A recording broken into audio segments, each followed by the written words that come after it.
Alcohols.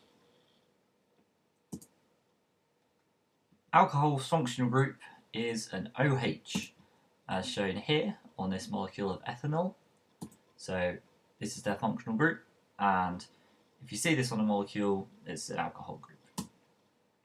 So alcohols can be primary, secondary, or tertiary, and this is according to the amount of methyl groups they contain, and they can be classified by this. So for example, a primary alcohol will have one methyl group. So there's the alcohol, and there's your one methyl group, as shown by the red R. A secondary alcohol, on the other hand, will have two methyl groups, as shown here by the two R's. And finally, tertiary alcohols have three methyl groups attached to the carbon. Naming alcohols. So you use the same prefix as we've done in previous organic molecules, and then you add ol, which represents the OH group. So for example, we have ethanol here, and the eth means that we have two carbons, if you can remember. We have an an, not an ene, showing that we have only single bonds. And we have our ol, which shows our OH group. As you can see, two carbons, single bonds, OH group. And from that, we can find out this is ethanol.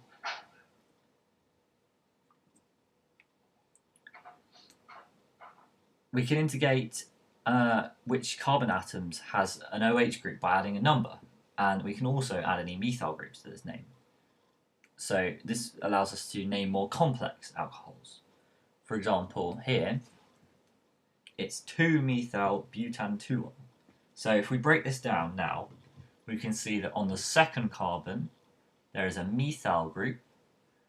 And always remember to read from, so that it's on the lowest. So you don't read from this side as in 1, 2, 3, because that would be higher. So we want always the groups to be on the lowest possible numbered carbon. Therefore, this is carbon number 1, this is carbon number 2. As you can see, we have our methyl group. Then bute shows that we have our longest carbon chain to be a 4-carbon chain. So as you can see, this could be made either by here, 4 carbons, or also it could be shown to here. And then this would be our 2-methyl group. And, which again shows that we've only got single bonds. We've only got single bonds along this molecule between carbon atoms. And then here, this is the bit where it's a bit more important. So this bit here shows that our OH group will be on the second carbon. So as you can see here, carbon number 1, carbon number 2, we've got our methyl group up here, and we've got our OH group down here. So as you can see, 4 carbons, single bonds, and on the second carbon an OH group as the H group. So they also, when talking about their physical properties, so they have stronger intermolecular forces than corresponding alkanes because they exhibit hydrogen bonding, which means they're less volatile as a larger amount of energy is used to break bonds. So this is shown by, let's take methanol, for example. So hydrogen bonding, if you can remember, is either a hydrogen directly bonded to either a nitrogen, an oxygen, or a fluorine. In this case, we're going to be looking at oxygens. So here, we've got our oxygen, because we have our OH group. And remember from shapes that we have 2 lone pairs on this oxygen, and we also have a delta negative charge here, a delta positive charge here.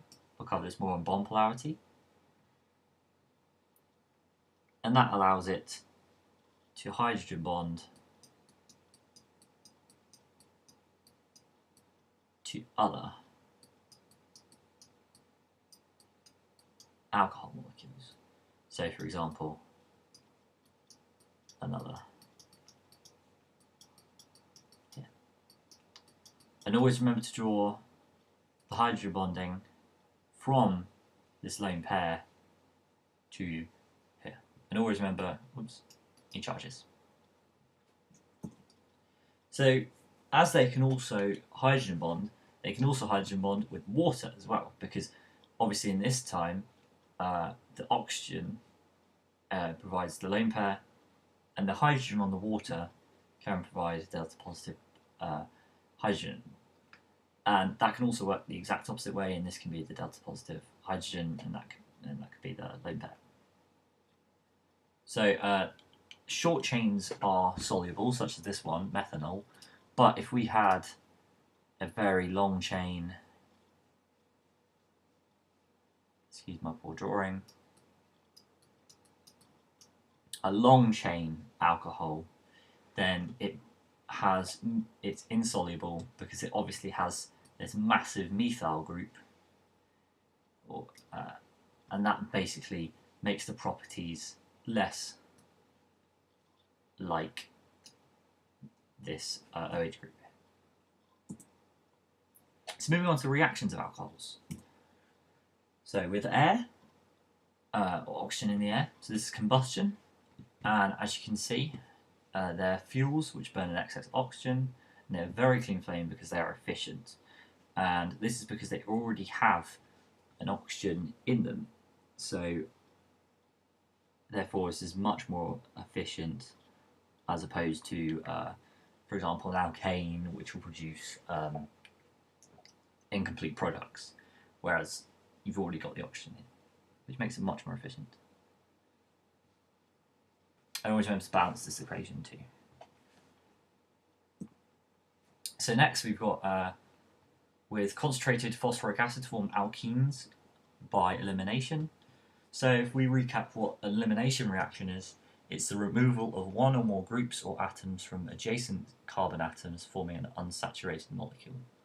So effectively what we're doing here is we're getting rid of our saturation and making it an unsaturated molecule. So an example of an unsaturated molecule would be an alkene, which is what we're here.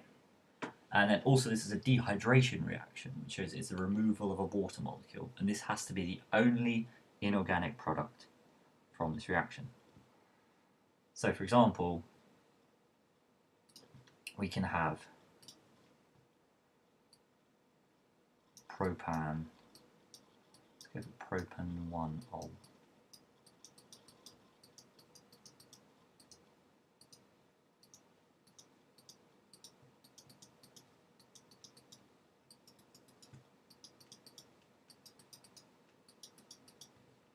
This, with our concentrated phosphoric acid, will form an alkene instead, where we have prop-1-ene. And then also dehydration, therefore we are losing a water molecule too, because obviously this oxygen needs to go somewhere. With halogenating agents, so these are done by nucleophilic substitution. If we recap what a nucleophile is, it's an electron-rich species with an available lone pair of electrons. It's often negatively charged, but you have to remember that it doesn't have to be, and just because it has a negative charge doesn't make it a nucleophile. And it reacts by donating a pair of electrons to form a nucleophilic bond. So just remember that this will always have a lone pair. And a substitution is where one group replaces another. So, for example, if we had A, B, and let's go for C, D, and then we could end up with a product which could be CB, and this B has substituted D, and then obviously our other product T. So there are three types of these halogenating agents which you need to remember. So this first one is going to be chlorination, because we're producing chloroalkanes. And to do this, this is done with PCl5. And this is also used for the test of an OH group, because HCl is produced. And if you remember, you'll have steamy fumes with HCl, and then with a silver nitrate, you'll get a yellow precipitate, sorry, a white precipitate, and it will also turn damp blue litmus red, because it's acidic. So let's have a look at what this chlorination reaction would look like. So let's take ethanol, for example.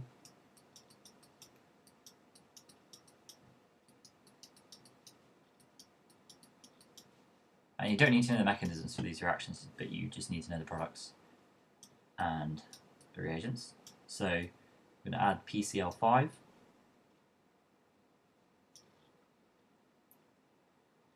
And we can get, as our products, a substitution where we have replaced this OH group with a chlorine group from the PCl5.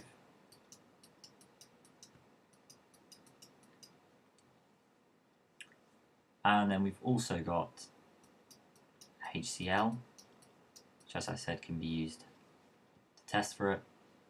And finally, we have POCl3.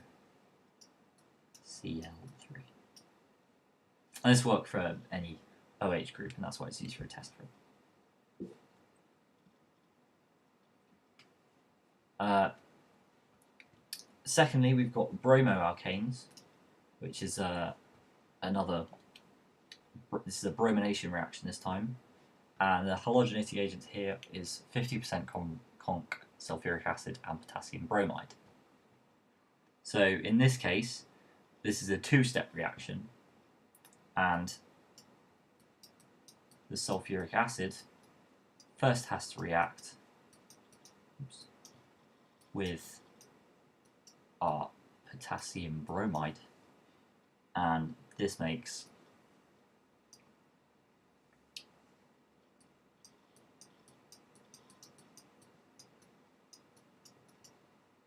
our crucial hydrogen bromide. So this is made in situ, and then this goes on to react with our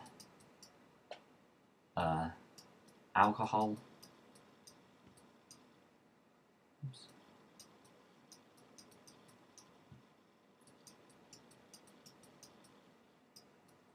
And that forms us our product, which would be this, again, the OH group being substituted off for a bromine, as in bromoalkane. And we're going to have a bromine group here, and then obviously we've got one hydrogen here and one hydrogen and oxygen, so this is also going to produce water. Our final halogenating agent will be red phosphorus and iodide to produce iodoalkanes. So this, you need to heat alcohol with, this has to be moist, this here, and then what we'll see is our alcohol, just take methanol this time, and Pi3. So this is quite similar to the bromination reaction, because instead of, the chlorination reaction, because this is just, instead of PCl5, we've got Pl3. And this produces us CH3I, HI, and POI. And here is our iodoalkane. Another reaction is with our potassium dichromate in dilute sulphuric acid. So this is an oxidation reaction, so they are oxidized by heating with acidified, and it has to be acidified potassium or sodium dichromate because they are good oxidizing agents. So this can be represented as simply an O in square brackets to represent the oxidizing agent. So the key change here is these ions here, dichromate ions, which appear in this brown-orange colour, when react, they will turn into this green colour. So this is our strong colour change, which is very helpful to see when this has happened. So each type of alcohol reacts slightly differently to this, so we can go through each of them. So firstly, primary alcohols. So let's take, for example,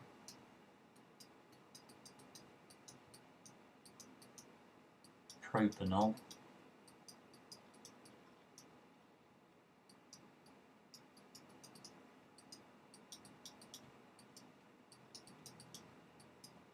which, if you can remember, is a primary.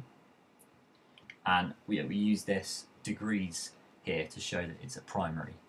And so degrees shows that we're talking about primary, and obviously the 1 shows that it's a primary, because the degrees is just the sort of units you'd go for. It's this whole thing. So then, this is an alcohol, and primary alcohols can be oxidized firstly by our oxidizing agent, as displayed here, into an aldehyde. So we take the aldehyde that's going to be produced here, it will be 3 carbons,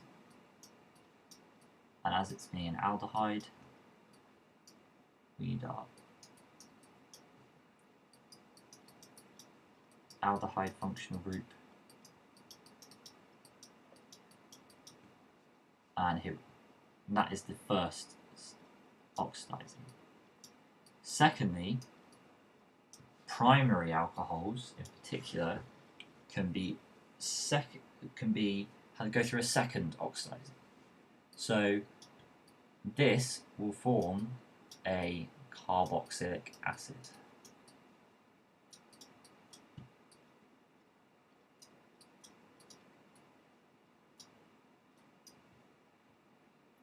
And here we can see that our aldehyde is being oxidized further, still keeping this double bond. But this time we have our COOH group, or almost like an alcohol group, on the end here. And that's only for primary alcohols. Next, let's move on to secondary alcohols, which are a bit different in that they only oxidize once.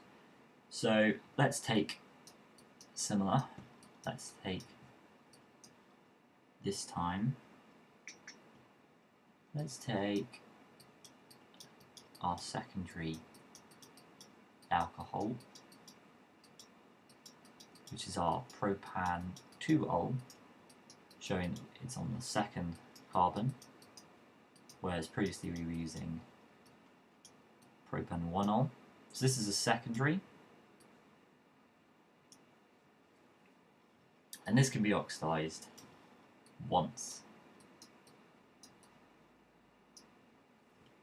and that will make us, so we've gone from previously we went from an alcohol to an aldehyde to a carboxylic acid. And now, if you remember, if we have the same functional group, or slightly different, we will see in the middle this time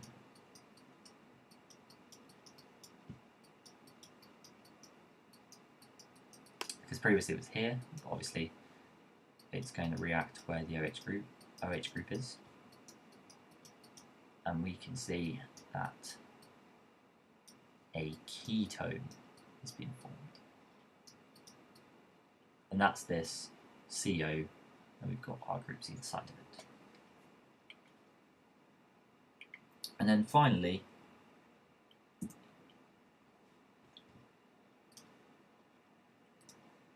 we have our tertiary alcohols.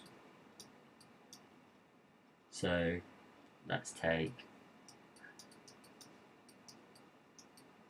this one here.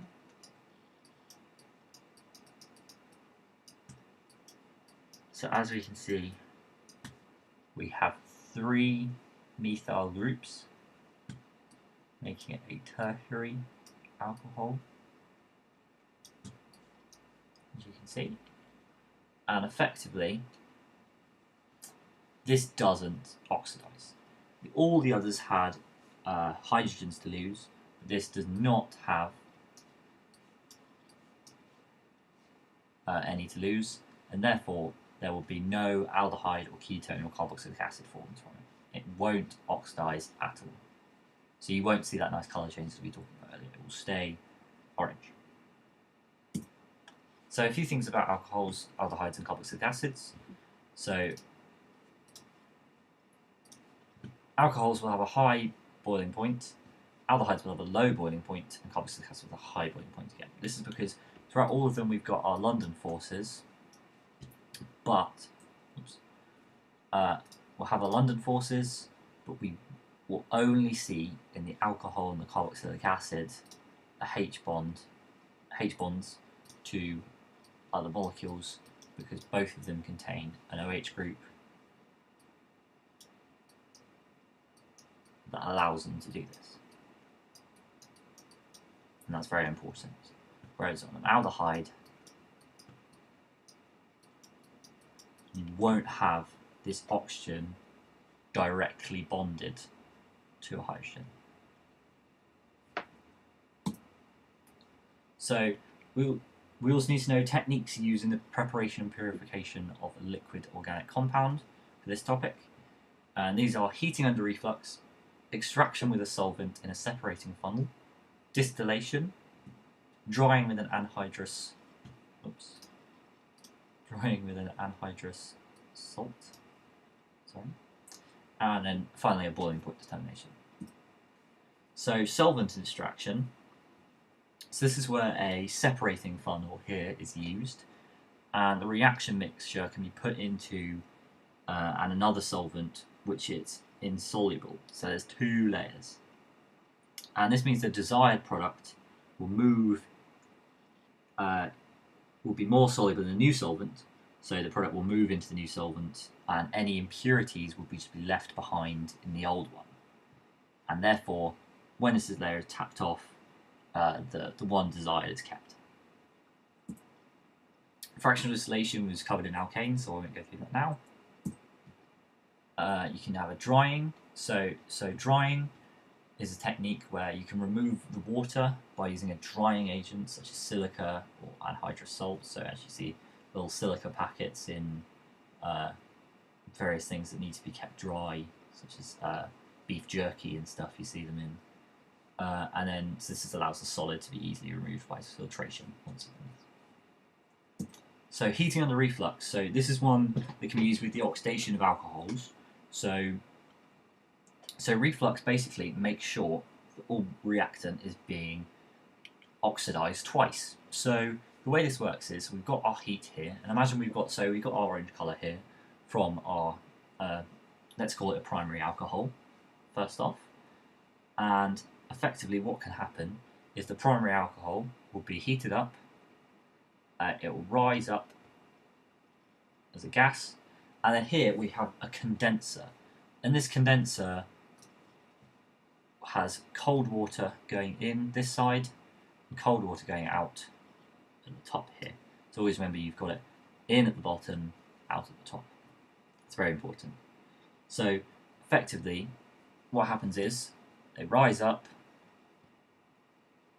they get condensed, because obviously this area is going to be much cooler, because if you've got this cold water surrounding it, they will condense. And so effectively they'll pop up and then they'll drop back down again into the reaction vessel, which is down here. And then also you have some anti-bumping granules just to make the reaction go a bit nicer, smoother heat. So, so the product evaporates, then condenses, and it falls back down. So say if this was our alcohol, it's oxidized once, and then we've got, it rises up as an aldehyde to here, condenses, falls back down, and it comes back down into this vessel here, and it can be oxidized again into a carboxylic acid. So this would be useful if you were trying to get a carboxylic acid, and because it remains strongly in contact with the vessel for a long period of time, making sure that all of your product is your final oxidized. So obviously this won't have any difference for secondary alcohols because they only need to be oxidized once, but primary alcohols is where it's most used. Secondly, distillation is also used for the oxidation of alcohols. So this one, basically, we have our heat here. This is our reaction vessel. We have, once it's oxidized, it moves up here, and instead of being cooled and coming back down, what we see is this movement down this tube here. We have a thermometer to make sure that we know the temperature here. Moves down, and then it's condensed here, so we go into a liquid form, and that's able to come out into our distillate receiver. So this effectively allows, they don't have to be oxidized twice, and they, instead of coming back down and being oxidized again, they're just straight away removed from the vessel. So it doesn't matter for secondary alcohols because they are already, it doesn't matter whether it's reflux or distillation because this is only oxidized once. So, but if you wanted, for example, an aldehyde from a primary alcohol, you'd probably want to use distillation. You'd want to, because otherwise, if you wanted the carboxylic acid used, heating under reflux, then it would be oxidized twice. So the examples of heating under reflux would be oxidation of ethanol to ethanal and then ethanoic acid, or maybe the bromination of an alcohol. Distillation is more oxidation of ethanol to ethanoic acid, the distillate, which will be received. So remember, it's added in small portions here, usually if you're doing a practical experiment with this, because it would be too vigorous and exothermic.